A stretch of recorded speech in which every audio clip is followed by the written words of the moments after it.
Ada orang tanya saya, macam mana cara nak guna aplikasi MyWow ni? Boleh terangkan satu persatu tak?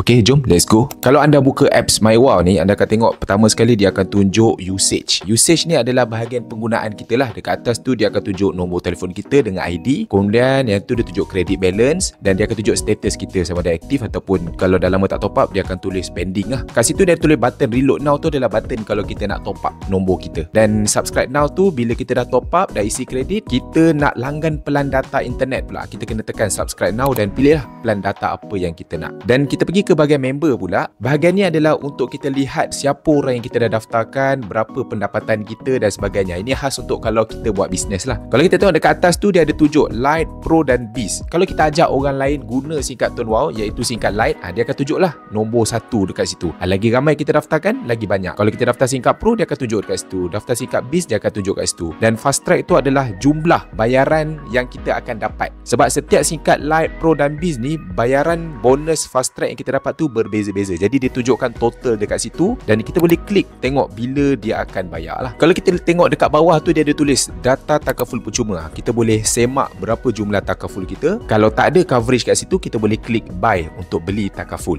Nombor 2, bahagian genealogy ni, kita boleh tengok senarai nama orang-orang yang kita dah daftarkan. Nombor 3, downline dashboard ni pula, kita nak lihat berapa jumlah secara totalnya. Kita boleh tengok dekat tier 1, 2, 3 berapa jumlah pendaftaran dekat situ. Genealogy dia tunjuk senarai nama yang kita dah daftarkan. Downline dashboard ni dia tunjuk jumlah pula. Insentif pula adalah untuk kita lihat kita punya commission top up berapa. Kita boleh semak setiap bulan commission top up kita berapa dekat situ. Profile detail pula kita boleh klik untuk kita lihat kita punya serial number, kita punya document info lah. Dan kita nak update nama pewaris kita siapa, boleh dekat sini. Dan kita boleh juga lihat account bank kita sama ada dah update ke belum. Kita pergi ke bahagian nombor 3, registration pula. Dekat nombor 1, register tu, itu adalah untuk kita nak daftarkan ahli baru. Membership upgrade ni, jika kita nak upgrade kita punya membership, contohlah kita ni pakai singkat Lite, kita nak upgrade kepada Biz sebab kita nak dapat commission lebih besar, kita boleh upgrade dekat situ. ToneWow MMP submission ni, kalau kita ni asalnya daftar nombor baru dulu sebab nak test dulu sama ada line okey ke tak okey kan. Kemudian kita berpuas hati dan kita nak tarik nombor lama kita ke dalam ToneWow, tapi nombor baru tu kita nak buang. Jadi kita bolehlah pergi ke ToneWow MMP submission ni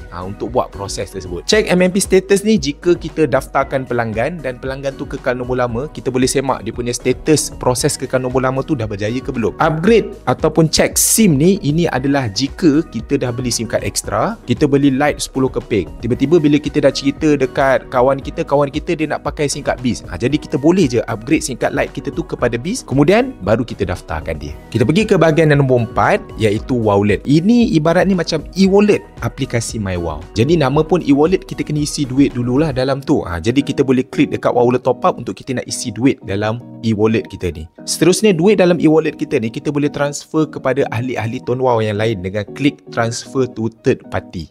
Dan prepaid reload ni pula adalah untuk kita top up. Anda boleh klik button prepaid reload ni jika anda nak top up. Dia akan tolak duit dalam wallet anda ni masuk ke dalam kredit nombor ToneWow anda tu.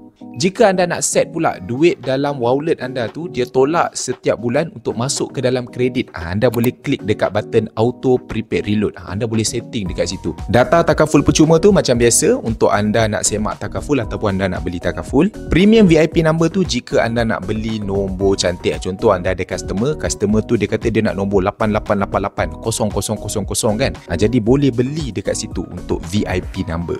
Change pin code tu kalau anda nak tukar pin lah. Pergi ke sebelah bahagian voucher. Ini adalah point voucher dekat atas tu dia tunjuk. Setiap kali anda lakukan top up, anda akan dapat point voucher. Jadi point ni bila dah banyak, anda boleh tebus. Nak tebus apa? Anda boleh tebus data, kredit, validity. Anda nak tebus dekat GrabFood, GrabMart, Grab, Watson, T-Life, Secret Recipe, semua ada dekat sini dia tunjuk. Touch and Go pun boleh. Anda boleh tebus duit masuk dalam Touch and Go e-wallet, dan sebagainya. Jadi ini adalah senarai yang